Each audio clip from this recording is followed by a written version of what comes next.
금융시장이 완전히 그냥 죄송합니다. 아수라장인데도 불구하고 그 시장에서 이게 왜 이렇게 됐는지를 맥락 속에 설명하는 책은 좀 찾기 어렵더라고요. 특히 경제적 지식과 이거를 접목한 책은 좀 없는 게 아닌가 생각이 되어서 더 나가서 뒤에 나오는 수많은 다양한 사건들에 대해서 이렇게 케이스별로 하나씩만 공부를 해두셔도 사회상식도 높아지고요. 다른 사람들하고 이야기할 거리도 생기는 자팍다식한 사람이 될 수 있다. 이 책을 읽으면 덜 당할 수 있다. 그렇게 말씀드리고 싶습니다.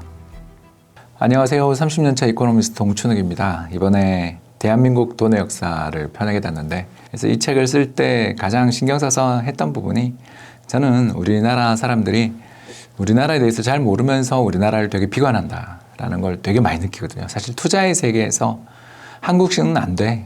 이 나라 망할 거야 라는 이야기를 들을 때가 항상 지나고 보면 투자의 찬스거든요. 대체 왜 그런 일이 벌어지는지 궁금증을 좀 풀어드리는 차원에서도 이 책을 썼으니까 재밌게 읽어보시면 좋겠습니다. 100% 해소할 수 있다면 저도 좋죠. 왜냐하면 저도 근데 이걸 약속 못하는 이유는 저도 투자의 실패를 간혹 경험하기 때문이에요. 다만 제가 이 말씀을 드린 이유는 덜 당할 수 있다. 덜 억울하게 당할 수 있다. 그리고 시장이 어떻게 해서 이렇게 흘러왔고 앞으로는 어떤 방향으로 갈 것인가에 대한 큰 그림을 잡는 것만으로도 투자에 있어서 전략들을 세우는데 굉장히 편리함이 있을 수 있다. 그리고 또 하나 역사가 변주되지만 비슷하게 반복되잖아요. 반복되는 징후들이 나타날 때는 이거 그러면 과거에 있었던 어떤 사례랑 비슷하니까 이제 투자의 아이들을 찾을 수도 있겠죠. 다양한 면에서 투자에 도움을 줄 수 있는 또 꼭 투자를 하지 않더라도 경제 상식을 일깨우고 주변 사람들에게 자본주의 시장 경제 제도가 뭔지를 이야기해 줄 수 있는 그런 거리들을 만들 수 있다는 측면에서 도움이 되지 않을까 생각합니다. 우리나라 투자 좀 힘들어요. 한국 주식이나 부동산이 대표적인 투자 자산인데 이 두 자산 모두 뒤에 깔려있는 배경을 모르면 이해 안 되는 일이 너무 많다. 대표적인 거 제가 하나만 이야기해 볼까요? 신도시 발표한다 그러면 그때 사도 굉장히 수익이 좋아요. 이상하지 않습니까, 여러분? 모든 자산은 수요와 공급에 따라 움직이는데 공급이 늘어난다는데 집값이 올라요. 주식도 한번 이야기해 볼까요? 우리나라는요, 주식시장이 왜 그렇게 변동성이 클까요? 한번 오를 때는 세계에서 주가 상승률 1위 하고요. 빠질 때는 세계 주가 상승률 또 1위예요. 밑에서. 또 주주들을 대상으로 해서 우리나라 재벌들은 왜 재벌 총수라는 사람들은 왜 존재하고 그 총수라는 사람들은 왜 이렇게 소액 주주들을 박대할까요? 그 배경, 이유, 이 사람들이 이런 생각을 가지게 됐던 백그라운드를 모르면 투자에서 성공하기 어렵죠. 물론 여기에 하나 더 필요한 지식이 있어요. 기본적인 경제 지식은 있어야죠. 금리가 오르면 부동산이 왜 빠지나요? 금리가 오르면 대출받을 이자 부담이 커지기 때문에 집을 살려는 사람이 줄어서 집값이 빠집니다. 이런 기초적인 경제 지식 정도는 가지고 있어야 되겠지만 이 기초적인 경제 지식만 가지고 막상 시장에 뛰어들면 어떻게 될지 모르겠다라는 암담함을 느끼는 분들이 세상에 너무나 많다. 금융시장이 완전히 그냥 죄송합니다.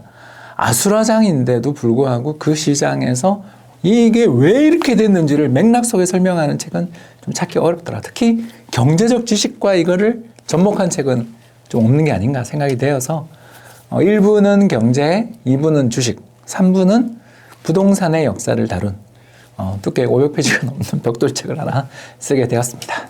바로 1972년 8.13 조치가 되겠습니다. 사채 동결 조치라고 하는데요. 쉽게 얘기해서 PD님하고 우리가 돈을 주고 받고 있었는데 이걸 갑자기 정부에서 오더니 지금 사채를 신고해라.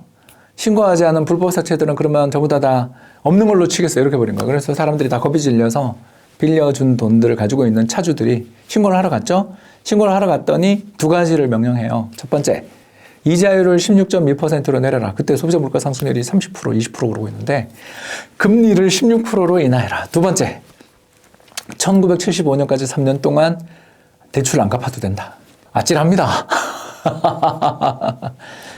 여러분이 만약에 돈이 좀 넉넉하게 있는 자본가셔서 자산이 좀 있으셔서 주변 사람한테 돈을 빌려줬다가 그 꼴을 당했다.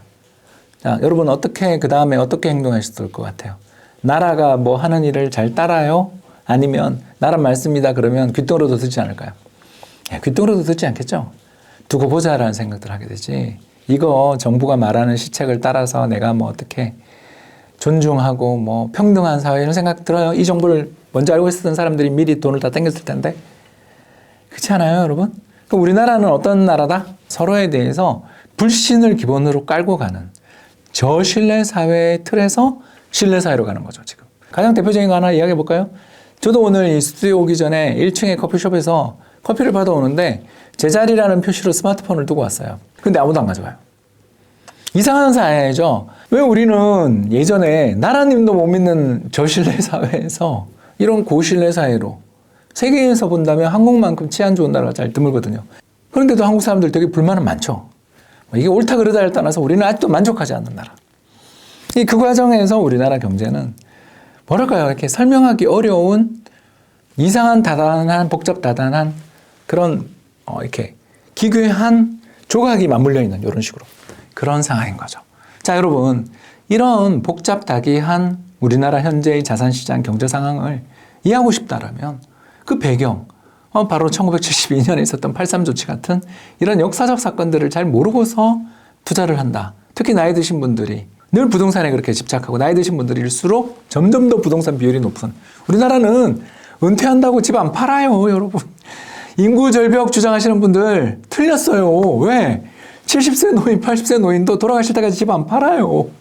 집을 팔아서 그 돈으로 뭐 생계비를 충당한다. 우리는 폐지를 주어도 집은 안 팔아요. 왜 그럴까요, 여러분? 이런 거죠. 나는 못 믿겠다. 내 땅, 내 토지 대장, 내가 살고 있는 곳, 확인이 가능한 것, 이런 것들에 대한 집착들이 되게 강한 나라가 됐죠. 사람들이 어떤 자산을 읽었다 그랬을 때 제일 먼저 투자의 대상으로 생각하는 게 언제든지 사채 동결될 수 있는 다른 정부가 국제그룹 해체, 동명목재 파산 이렇게 결정해버릴 수 있는 그 어떤 기업들 주식에 투자하는 것보다는 부동산에 투자하는 게 더욱더 안전한 수단이다라는 그런 생각들을 갖게 되는 거고, 그래서 우리나라는 부동산 공화국이 됐어요. 주식시장은 변동성이 엄청나고요.